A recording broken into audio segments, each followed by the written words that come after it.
искахме да отпразнуваме по някакъв начин рождения ден на интернет и чуехме как може да стане най-добре и преценихме, че всъщност най-основното качество на интернет е точно свободата му и няма по-хубаво това на рождения си ден интернет да бъде свободен.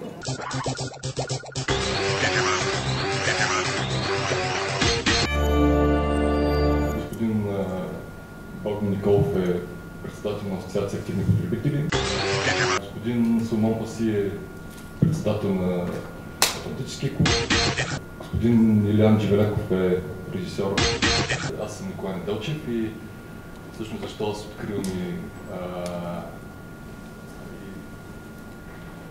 тази пресконференция, защото всъщност тази идея, искам да кажа някакви думи как се роди всъщност.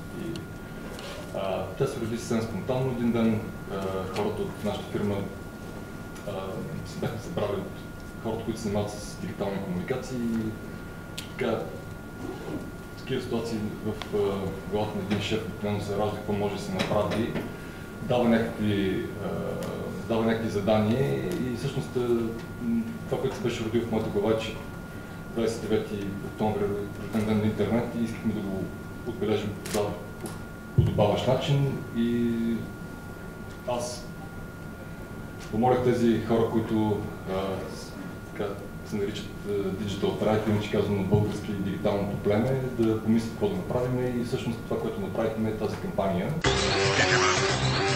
До мен е един от двигателите на инициативата, хората, които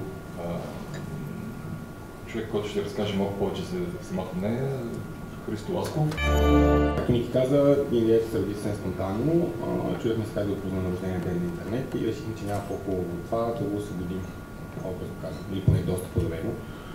И в рамките на 10 дни, както всъщност е онлайн сайта Свободи интернет, който е едно от основните места, на което се развива самата инициатива, успяхме да постигнем според нас доста добри резултати. Искахме да покажем всъщност силата на интернет и факта, че той наистина е нещо много значимо и нещо много навсякъде около нас. Като идеята е, че до следващото 29 октомври 2012 година живи здрави, ние на тази карта ще оставим тези хотспот зони, които са безплатни, които биха могли да използват потребителите, като идеята ни е да направим поне като за начало една карта на свободния интернет в България, т.е. къде всеки един от нас би могъл да отиде и да ползва безплатен интернет. Тоест, интернет трябва да бъде третиран така, както се третира достъпа до топла вода, студена вода, електричество, парно и така нататък. Но в последствие започнахме да получаваме писма от най-затънкени общини на България, да ни казват, да знаете ли, идеята е страхотна, тъй като ние нямаме практически никакъв друг бърз достъп до света, освен интернет, който мъждука в едно хотелско фоайенце с една скорост, където да ти умре коня. Ако ние активно подкрепим една такава инициатива, като Освободи интернет, просто на много от нас няма да се налага изобщо да влизат в такива заробващи договорни отношения с доставчици с неясно качество. Че може би ще бъде много хубаво ние да, особено пък днес в Деня на размисъл, това може да го пуснете, че в Деня на размисъл го казваме това, бихме гласували за кметове, които ни обещаят универсален Wi-Fi достъп в техните общини. Аз по-скоро ще ви предложа моята гледна точка защо трябва да бъде свободен интернет. Във всеки един момент, в който поискам, аз мога да се свържа с сина ми и да го видя през Skype. Той е в Холандия. Разминаваш се с някакво хубаво момиче, снимаш го и след 20 секунди фейс детектора ти казва кое е това момиче, казвате ми колко години, какви са интересите му, обича музика, обича жени, мъже, нали? Абсолютно всичко, което може да ти дойде на ум. Това са подявните чудеса и тези чудеса, колкото по-масови стават, а условието за това е да има интернет.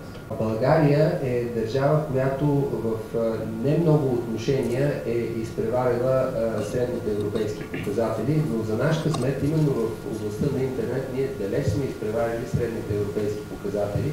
По някои от статистиките България като държава е номер 3 в света по качество на интернет, а пък София е град номер 10 в света по качество на интернет услугата. И смятаме, че ние може да дадем нашия общоевропейски принос, да България да стане за пример в Европейския съюз. Въпросът за как чисто икономически ще се отрази това нещо на интернет доставката. Ако се универсализира интернет доставката, какво ще се случи? Ще се случи така, че ще има много потребители. Като има много потребители, това означава, че цената ще падне. Тоест доставчиците ще бъдат доволни и потребителите ще бъдат доволни и всички ще бъдат доволни. Между другото, един от най-големите проблеми, който засегнаха хората, когато ги призовахме да си потребителите, беше сигурността. Факт е, че има риск, в смисъл не искаме да си крием нещата, да казвам, че не съществува такъв, но проблемът реално риск има навсякъде.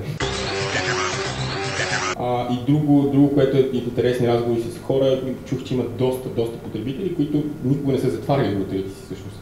При нас ми лично, моя също си стоя отворен, както го имам 4 години, 3 години, нещо такова. Това не е еднократен акт, смятам това нещо да го превърнем в традиция и освен да разширим мащаба му, това да бъде един повтарящ се процес. Тоест, ние можем да обявим днешния ден за нещо като ден на българските интернет добители, защото вече има място и за такива.